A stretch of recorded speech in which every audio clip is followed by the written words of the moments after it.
Samantala, ilang aktibidad ang isinagawa ng Philippine Army 6th Infantry Division at MILF bilang pagpapatibay sa kanilang magandang relasyon. Narito ang ulat mula kay Ed ng PTV Davao.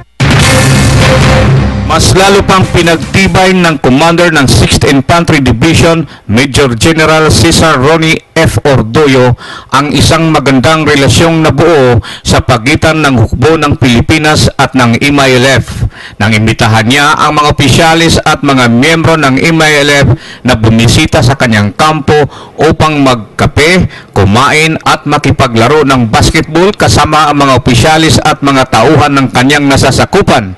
Ito ang sinabi ni Lieutenant Colonel Fabi Lameres, Division G7 ng 6ID.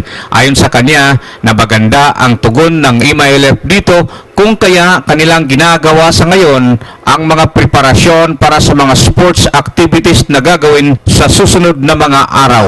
Inibitahan ng ating butihing Commanding General na si Major General Cesar Ronnie Ordoyo, yung mga kapatid natin na MILF, lalo na yung mga matataas na pumunta dito sa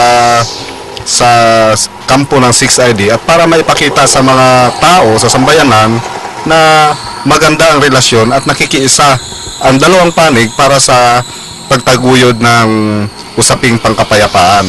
Malaki umanong bagay ang sinseridad sa dalawang panig sa pagpapatupad ng ceasefire kahit noong hindi pa nalagdaan ang framework agreement sa pagitan ng Philippine government at MILF. Ayon sa kanya na mahigit isang taon nang pinatupad ang tigil putukan at sila ay umaasa na tuloy-tuloy na ito. Sa ngayon ay pinagtuunan pansin nila ang kanilang civil military operations alinsunod sa kanilang IPSP bayanihan.